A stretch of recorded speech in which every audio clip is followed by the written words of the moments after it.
Hola, soy Max Kaiser y esto es Kaiser Report. William S. Burroughs, símbolo de la generación Beat, dijo una vez: la calidad no puede falsificarse, igual que no se puede falsificar una buena comida. Sé lo que estarán pensando, que esa frase podría aplicarse perfectamente a los periodistas del Washington Post, del New York Times, de la CNN o de la MSNBC cuando intentan difundir ese hashtag denominado noticias falsas que ellos mismos han creado. Los medios alternativos rechazan los valores asociados al discurso de los medios dominantes hasta el punto de estar comiéndoles la tostada con sus memes ácidos y la liberación de la información. Para conocer las últimas novedades sobre esta reciente guerra de los memes, tenemos con nosotros a Stacey Herbert. Max, el hashtag noticias falsas sigue con nosotros. Ahora de lo que se trata es de dirimir quién difunde esas noticias. Por cierto, ahora ya podemos afirmar sin miedo a equivocarnos que el Papa ve Kaiser Report después de que haya dado continuidad a tu meme del coprófago. El Papa Francisco compara el consumo de noticias falsas con comer heces. Efectivamente, yo fui hace tiempo el primero en idear este concepto que me inventé a raíz de la película Pink Flamingos, dirigida por John Waters, solo que en este caso su protagonista sería el Papa, que haría de coprófago. Auténticamente divino. Auténticamente divino. Así podría titularse mi película. El hashtag noticias falsas sobre las armas de destrucción masiva de Irak se cobró cientos de miles de muertos. El artículo publicado en Empty Wheel es una respuesta a Dana Milbank, de Washington Post, cuando dice que las noticias falsas están volviendo loca a la gente y provocando que haga cosas absurdas, como ese tipo de la pizzería de Washington. Sin embargo, si en el 2003 hubiera existido Twitter, entonces también tendrían que haberse creado los hashtags tarta amarilla o polvos de talco. Este último en alusión al bote de polvos de talco que presentó Colin Powell ante la Asamblea de las Naciones Unidas, que sí que fueron engañados de verdad. Eso sí que fue propaganda y noticias falsas. Lo que pasó fue que, como no existían las redes sociales para satirizarlo a través de los memes, esa propaganda triunfó.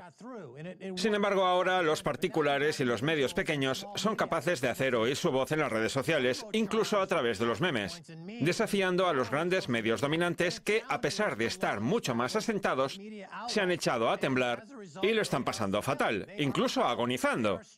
La guerra asimétrica entre los guerreros de los memes y la vieja guardia no para de recrudecerse, y está claro que la vieja guardia está saliendo derrotada día sí, día también. Volviendo a las supuestas armas de destrucción masiva de Irak, esas noticias falsas que vendieron en su momento el New York Times y el Washington Post les han costado $3 billones a los contribuyentes estadounidenses, además de cobrarse cientos de miles de vidas de civiles iraquíes y de haber destruido su cultura, su historia, su medio ambiente. Lo que pasa es que por aquel entonces los medios dominantes nos vendieron que podíamos confiar en la élite, en los Colin Powell del mundo, que eran supuestamente los expertos. Decían: miren, lleva un bote de polvos de talco encima, sabe perfectamente de lo que habla, confíen en él. Lo que está pasando en los medios dominantes se parece un poco al dúo cómico de Abbott y Costello. Cuando decían aquello de ¿quién va primero? Y respondían: no sé quién va después. Vamos, toda una perorata de disparates y desinformación. La ABC, la NBC, la CBS, la CNN y la Fox se han convertido en los Abbott y Costello de nuestro tiempo. ¿Quién va primero? No sé quién va después. Solo les falta preguntar quién va en tercer lugar. Es una bola de nieve de sinsentidos, un vacío existencial, la nada más absoluta. Ahí es cuando entran en juego personajes como Alex Jones, que desde Infowars en Texas se dedica a contar las noticias tal y como son y la gente se identifica con ello. Antes he dicho que el engaño de Irak, que sirvió para justificar su invasión, les costó $3 billones a los contribuyentes estadounidenses. Pues bien, ahora me gustaría hablar de los engaños, de las noticias falsas de los medios financieros, porque ¿quién determina qué es falso y qué no? ¿Quién va primero? No sé quién va después. A ver quién es el tercero. Así puedes hacerlo al estilo de los medios dominantes. Creo que te has tomado eso de la generación Beat demasiado en serio, hasta el punto de pasar a los memes psicodélicos. Bueno, algo como William Burroughs en El almuerzo desnudo. En mi caso, tomo noticias de diferentes medios como la ABC o la CBS y hago una especie de collage. Seguro que Williams, al que echaron hace poco de la NBC, era un gran seguidor de William S. Burroughs. Brian Williams. Sí, Brian Williams, eso es. En fin, vamos a ver una serie de titulares de los meses anteriores a las elecciones de Estados Unidos en las que acabó imponiéndose Trump. El primero es de MarketWatch. Opinión: el mercado bursátil podría desplomarse si Donald Trump es elegido presidente. El crecimiento y el empleo dan sensación de fragilidad en todo el mundo. Así pues, una sorpresa desagradable como sería la victoria electoral de Donald Trump podría provocar un desplome del mercado bursátil y sumir al mundo entero en una recesión. ¿Te acuerdas del programa de adquisición de activos problemáticos? Sí, pero no me cambies del tema. Está bien. Hoy se trata de rescatar noticias financieras que han resultado ser mentira porque no está nada claro quién determina que es una noticia falsa. Vamos a ver otro titular financiero sobre las elecciones, esta vez publicado el 6 de septiembre en el Fiscal Times. Mark Cuban: si gana Trump, asistiremos a un desplome del mercado bursátil. Si gana Trump, no me queda ninguna duda de que el mercado se vendrá abajo, afirmó Cuban.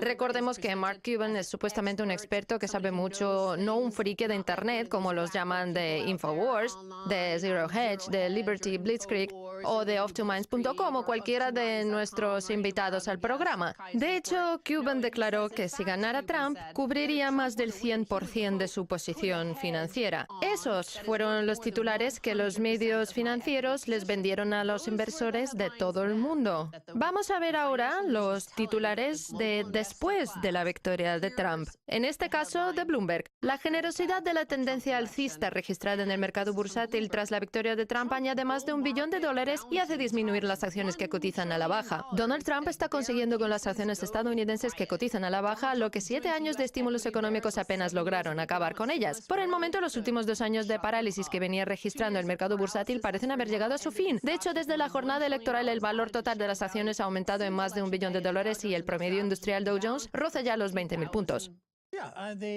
Sí, la capacidad de agitar los mercados y cortarlos por la mitad es de todo sabida. Y si no, no tienes más que recordar lo que pasó con el programa de adquisición de activos problemáticos aprobado por Hank Paulson. La primera vez que lo intentaron no lograron que saliera adelante y entonces decidieron provocar un hundimiento del mercado para asegurarse de que la segunda fuera la vencida. Si Trump consigue que la élite más privilegiada deje de tener esa capacidad de hundir el mercado para conseguir lo que le interesa, será otra contribución más de su programa a la economía y el sistema político.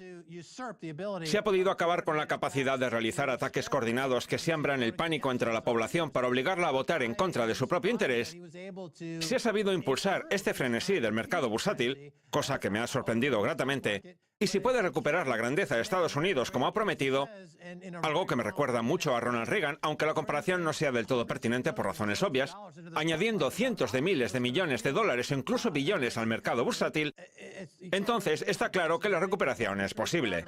El siguiente fragmento de la noticia se pregunta hasta qué punto los inversores deben darles credibilidad a los analistas que consideran que todo marcha estupendamente. Hasta el propio Lord Blankfein dice ahora que la victoria de Trump va a ser una excelente noticia para la economía. Y el fragmento se refiere precisamente a Ronald Reagan.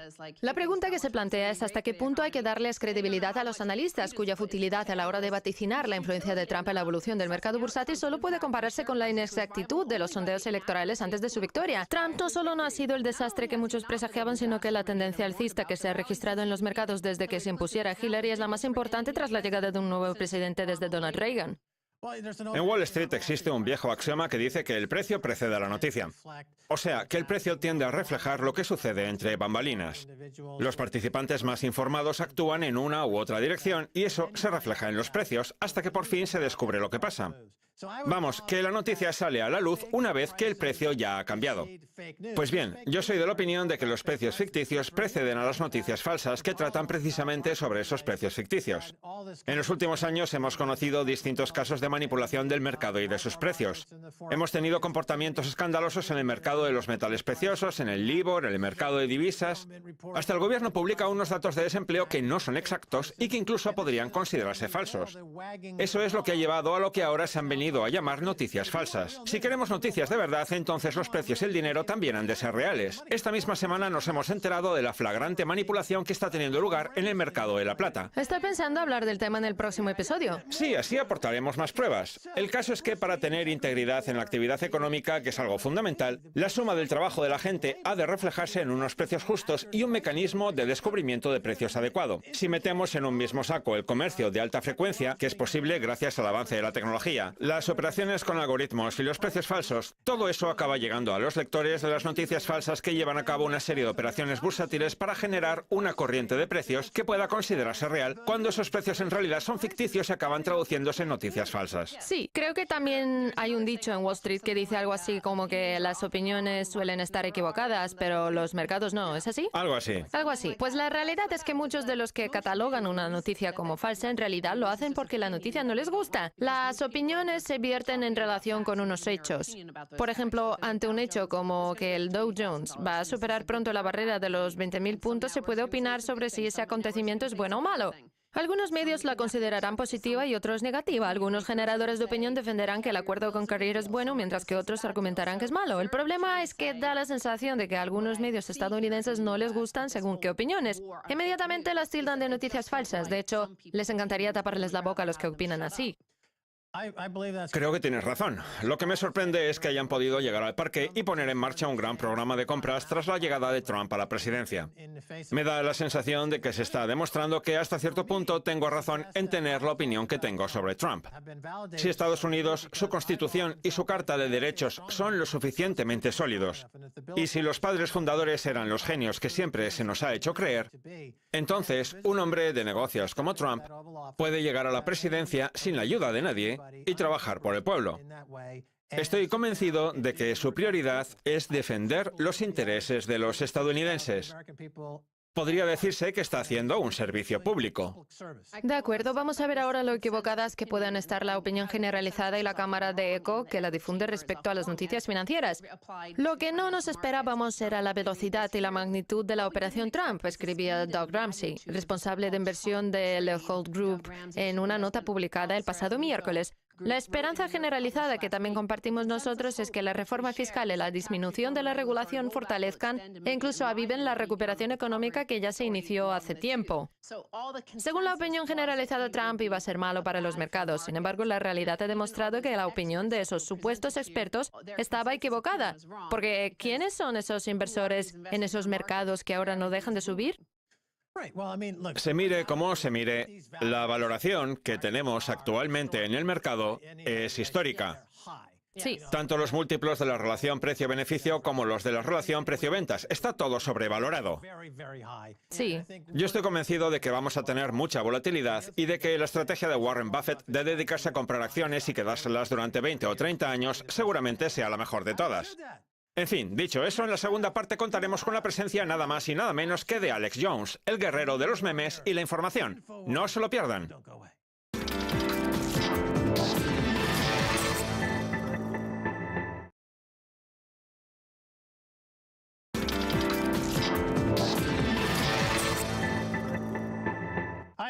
Hola, soy Max Kaiser. Bienvenidos de nuevo a Kaiser Report. Es hora de hablar con Alex Jones, el tornado de Texas. Bienvenido, Alex. Es un placer estar con usted, Max.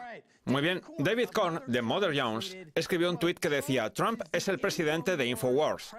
Recordemos, Alex, que InfoWars es el nombre de su programa y de su web. ¿Qué le parece?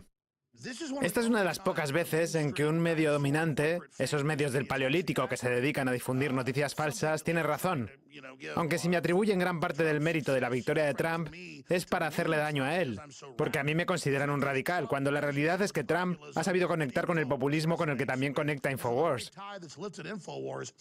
Es cierto que hemos tenido una cierta influencia en Trump, pero la victoria solo le pertenece a él, gracias a que ha sabido conectar con ese sentimiento popular de revuelta contra el corporativismo y contra los dos partidos dominantes. De acuerdo. Cuando viajo por el mundo hablo con gente de todas partes que me dice que no solo ve Kaiser Report, sino también su programa, Alex. Por ejemplo, hace un par de días estaba en una panadería de Carolina del Norte y la gente me decía que me había visto en su programa InfoWars, que se ha hecho famoso en todo el mundo. InfoWars fue el primer programa en el que Trump presentó su campaña a la presidencia. ¿Cuál ha sido la clave de su éxito? A mí me parece que tiene que ver con la autenticidad, cosa que Hillary demostró no tener al reconocer que era una persona en público y otra en privado, lo que se corresponde prácticamente con la definición de hipócrita. ¿Es así como puede definirse su programa, como una voz auténtica? Yo creo que la clave del éxito está en el hecho de no utilizar teleprompter y de haber sido pioneros en la transformación de un programa de radio sin guión al formato televisivo. Nosotros promovemos el clásico espíritu estadounidense que no es ni conservador ni liberal. Solo consiste en que la gente pueda hacer lo que quiera siempre y cuando no atente contra el resto. Es una especie de máxima ultraliberal. Así es como creemos que se cimienta la prosperidad. Se trata de recuperar la confianza y la grandeza de Estados Unidos con sus automóviles potentes, sus mujeres hermosas y sus armas automáticas. ¿Quién va a estar en contra de eso? Usted es un hombre de negocios que empezó con una plataforma de información que al principio era pequeña, pero que ahora se ha convertido en una plataforma mediana, incluso podría decirse que grande. Y eso es justo algo con lo que Trump intenta conectar, con el espíritu emprendedor de Estados Unidos, del que usted constituye un gran ejemplo. En eso consiste el espíritu estadounidense. Yo lo tengo, usted también, y lo mismo puede decirse de una ciudad como Nueva York, con todo su bullicio y su mezcla de ideas y sus negocios. Ha dado usted en el clavo, Max. InfoWars tiene una audiencia semanal de más de 40 millones, una cifra verdaderamente importante. Antes de llegar a ese número teníamos como 10 o 15 millones, una cifra que estaba muy bien, pero insuficiente para convertirnos en uno de los medios más importantes del panorama de la comunicación en Estados Unidos.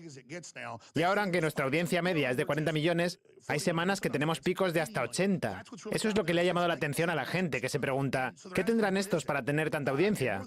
A lo que yo respondería, el nuevo discurso que ofrecemos. No es cuestión de los temas de los que hablamos ni de la audiencia a la que nos dirigimos, sino del discurso, que luego también recogen otros medios, aunque no nos reconozcan el mérito. Nuestra perspectiva sobre el populismo, la libertad y el nuevo renacimiento de Estados Unidos es única. Se hace eco entre la gente y sirve de contrapeso a la austeridad del nuevo orden mundial, al globalismo y al estancamiento del capitalismo clientelista, lo que hace que lleguemos tanto a gente de izquierdas como de derechas. El sistema de libertades está tan dañado que una pequeña chispa de libertad como la que ofrecemos nosotros parece una hoguera para aquellos que están en plena oscuridad. Sin embargo, a medida que se vaya arrojando más luz al mundo, InfoWars se irá quedando obsoleto, o al menos ese es mi objetivo, sinceramente. Nada más mencionar usted lo del discurso, me he acordado de Drudge Report, dirigido por Matt Drudge, un programa que se convirtió en fuente de noticias para los medios de todo Estados Unidos, que organizaba su programación a partir de los titulares de este pequeño medio. Y de repente, hace 3 o 4 años, Drudge Report inició un acercamiento a InfoWars. No conozco las cifras exactas, pero imagino que ese acercamiento también habrá tenido que ver con el crecimiento de sus índices de audiencia. ¿No es así? ¿Puede hablarnos de esa relación, si es que existe? ¿Cómo se entabló y qué nos deparará en el futuro? Cuando alabo a Drudge, parezco casi un loro, y cuando no lo hago, como en los últimos 4 minutos, me siento mal por no estar siendo justo, porque está claro que sin disponer de todos los datos no se puede tener una visión exacta de la realidad. Drudge ha sido el catalizador, la plataforma de lanzamiento que nos ha llevado a ofrecer ese nuevo discurso. Y no es que ninguno de nosotros tenga el monopolio de la realidad, pero al menos intentamos contar la verdad.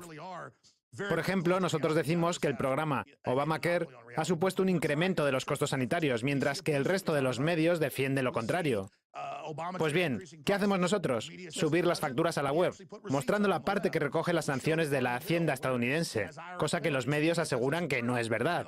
A lo que nos dedicamos nosotros es a desenmascarar a los mentirosos, una tarea que ya inició Drudge hace 16, 18 o 20 años como contrapeso al mensaje monopolista, convirtiéndose en uno de los pocos medios en ofrecer una perspectiva distinta del mundo. Y cuando empezó a cumplirse lo que yo había vaticinado a nivel mundial, Drudge estrechó ese vínculo, y no solo con nosotros, sino con otros medios que se dedican a contar la verdad, haciendo que los medios dominantes no pudieran seguir operando en la oscuridad. Drudge fue un rayo de luz que lo iluminó todo. No es de extrañar, pues, que se haya convertido en la tercera mayor plataforma de Internet. Los medios dominantes no han dejado de decir que Drudge está acabado, que su tiempo se ha terminado, que no tiene ningún crédito, cuando su audiencia no ha dejado de aumentar, hasta alcanzar los 1.700 millones de páginas visitadas en el mes de octubre. Bueno, no, espere, que me estoy liando con las cifras. Creo que fueron algo así como 10.000 millones. El caso es que se trata de una cifra gigantesca. Y lo único que hace Drudge es relacionar los documentos gubernamentales con la información de los medios dominantes como la BBC y la de los alternativos como RT o su programa Max. La diferencia radica en que ya no tenemos un monopolio de las ideas, condición indispensable para tener un mundo libre. La libertad empieza con el pensamiento. Drudge se ha convertido en la portada de Estados Unidos. Cuando el responsable editorial de un medio sopesa qué temas incluir en portada, suele acabar entrando en su web, que ha sabido identificar el zeitgeist. Eso es, el espíritu de nuestra era. Y hay un montón de imágenes de medios dominantes como el Washington Post o el New York Times. Buscando información en Drudge. Sí. Permítame que cambiemos de tema. ¿Qué opinión le merecen Wikileaks y Julian Assange, que se encuentra confinado en la Embajada de Ecuador? Recuerdo hablar brevemente del tema con usted. Al principio hubo un poco de agitación y no se sabía qué pasaría con Wikileaks y Julian Assange. Pero con el tiempo, y sobre todo a raíz de los correos electrónicos de Podesta, Assange se ha convertido en un elemento de peso. ¿Qué opinión tiene sobre este tema? Pues que era demasiado bonito para ser cierto. Hace 10 años, cuando surgió todo eso de Wikileaks, yo tenía mis dudas y pensaba que podría tratarse de una cosa orquestada por parte de un gobierno. Pero con el paso del tiempo, incluso antes de que acabara el mandato de Bush, fue quedando cada vez más claro que era verdad. Luego fueron a por Obama y posteriormente revelaron las intenciones de Hillary. Yo creo que Assange es uno de los mejores periodistas vivos de nuestros días. Un hombre asombrosamente valiente que debería haber sido nombrado Hombre del Año por la revista Time en lugar de Trump. Porque de no ser por él, por los informadores y por los hackers éticos, Trump jamás hubiera ganado las elecciones. Con eso no quiero restarle méritos a Trump, pero sí decir que Assange, como símbolo del resto de informantes y hackers, merece salir en la portada de la revista Time como Hombre del Año. El Washington Post ha publicado una lista negra de periodistas a los que acusan de difundir propaganda rusa y ese concepto que tan de moda se ha puesto ahora como es el de las noticias falsas. ¿Qué tipo de persecución cree que les espera a los medios independientes? Antes hemos hablado de Matt Drudge, que vaticina que dentro de un año o dos el poder pondrá a su medio en el punto de mira. Hace un año, el único miembro conservador que queda en el Tribunal Supremo de Estados Unidos, y cuya identidad desgraciadamente no puedo revelar, le dijo a Matt Drudge que lo que iba a ocurrir era que... ¿Siente usted algún tipo de presión en este momento? Desde luego. Hoy, sin ir más lejos, Facebook ha empezado a bloquear nuestras noticias y vídeos publicando un aviso sobre noticias falsas. Por su parte, Google Chrome también advierte a los usuarios que quieran entrar en nuestra web de que nuestra plataforma ofrece información falsa, lo cual es ridículo. No fuimos nosotros los que mentimos sobre las armas de destrucción masiva de Irak, provocando la muerte de miles de civiles. No fuimos nosotros los que dijimos que el programa Obamacare era gratuito. No fuimos nosotros los que desmentimos la existencia de los llamados comités de la muerte. Y tampoco somos nosotros los que hemos mentido en miles y miles de cosas, como en lo que respecta a la financiación de los yihadistas. Hemos visto mentir al gobierno y a los medios dominantes. Por eso se han derrumbado y por eso los medios como el nuestro somos el último refugio, aunque ahora quieran censurarnos. Lo bueno es que como esos medios como Infowars, Breitbart o Drudge Report habían anunciado que iban a demandar a aquellos que los han acusado de ser agentes rusos, ahora los que los acusaban han decidido dar marcha atrás y hacer pública una nota en la que reconocen no tener pruebas de la conexión de esos medios con Rusia, disculpándose por esa mentira y por haber publicado esa famosa lista negra. Vamos, que han tenido que retractarse. Hasta el británico The Guardian, que es crítico con Infowars, ha señalado la peligrosidad de que circulen esas listas negras cuyos miembros se dedican supuestamente a difundir noticias falsas. A mí ha habido medios de dimensión nacional que me han acusado de estar a las órdenes de Rusia, cuando ni hablo ruso ni he estado jamás allí. La causa de la derrota de Hillary la encontramos en las noticias falsas que han difundido los medios dominantes, cuya respuesta ahora es precisamente acusar al resto de medios de difundir ese tipo de noticias. Me recuerda a cuando el movimiento ecologista empezó a ganar adeptos tras enfrentarse al sector del petróleo. Las grandes compañías petrolíferas como Exxon y Chevron empezaron a hacer anuncios sobre lo respetuosos que eran con el medio ambiente. Recuerdo uno en el que salía el símbolo de Exxon acompañado de un conejito que vivía en el bosque, en un entorno natural idílico y rodeado de una serie de científicos dedicados a estudiar cómo ayudar al medio ambiente. Vamos, que cooptaron todo el imaginario de Greenpeace para promocionarse. Pues bien, ahora los medios dominantes acusan a los medios alternativos de lo que precisamente han estado haciendo ellos, difundir noticias falsas. Efectivamente, nos han acusado de mentir sobre la manipulación del mercado bursátil, de las tasas de cambio, del LIBOR y de las primas de los seguros. Justo todas esas cosas que se han empeñado en encubrir. La manipulación, las mentiras, la corrupción, los sondeos que vaticinaban la derrota de Trump. Todos los medios, desde Comedy Central hasta la CNN, estaban coordinados bajo el mandato de la Casa Blanca, de Hillary y de la CIA. Y encima tienen la poca vergüenza de acusarnos de difundir noticias falsas. Sin embargo, nuestras audiencias son, como mínimo, igual de buenas que las suyas. Y encima las nuestras no dejan de crecer. Nosotros no somos ni liberales ni conservadores, somos populistas y estamos a favor del crecimiento y de la paz, igual que Donald Trump. No somos perfectos, pero somos reales, auténticos, como ha dicho usted antes. Y la audiencia se ve identificada con eso, aunque a lo mejor prefiere las noticias falsas, que es lo que parecen querer decir los medios dominantes. La gente quiere noticias de verdad, por eso huye de la clase dirigente. Y ahora que los medios dominantes van camino de la desaparición, tengo una pregunta para usted, Max. ¿Sí? ¿Qué cree usted que harán? Pues mire, David Brock, un personaje muy próximo a Hillary, reconoce que los medios alternativos han derrotado a los medios dominantes. Por eso quiere dar batalla creando su propia web, una especie de Breitbart de izquierdas. En otras palabras, intentarán clonar a Alex Jones. ¿Lo conseguirán? No, porque su discurso está claramente marcado por la clase dirigente. Mire, los medios dominantes venden el discurso de la Casa Blanca. Ahora ya ha quedado demostrado, aunque yo ya lo sabía desde hace años. Lo empaquetan y le ponen la etiqueta de liberal, sea lo que sea. Por ejemplo, ahora parece que está bien que haya guerra o censura en las escuelas porque son dos conceptos etiquetados como liberales. ¿Y qué hacen con esos conceptos? Pues venderlos a través de la CNN, la MSNBC, la ABC, la CBS, exactamente con las mismas palabras. Por tanto, el poder es el que les escribe el discurso a todos. Ahora habrá quien diga que ya no piensan pertenecer a la Asociación de Medios de Comunicación de Estados Unidos, que van a crear una nueva web como ya hizo Newsweek con The Daily Beast, o sea, nada nuevo. Y hasta ahora siempre han fracasado. Si no recuperan su autenticidad y ofrecen un discurso dirigido al ciudadano, no tienen nada que hacer. Sí, Air America intentó crear una emisora de radio irreverente y de izquierdas, pero no lo logró. Ese tipo de emisoras irreverentes existen en la derecha, pero no en la izquierda. En fin, Alex Jones, muchas gracias por haber estado en Kaiser Report. Max, felicidades por su éxito y a todos los espectadores el movimiento por la libertad se extiende por todo el mundo. Muy bien, esto es todo por hoy en Kaiser Report. Somos Max Kaiser y Stacey Herbert. Quiero dar las gracias a nuestro invitado Alex Jones de InfoWars. Si quieren contactar con nosotros, escríbanos en Twitter Kaiser Report. Hasta la próxima. Adiós.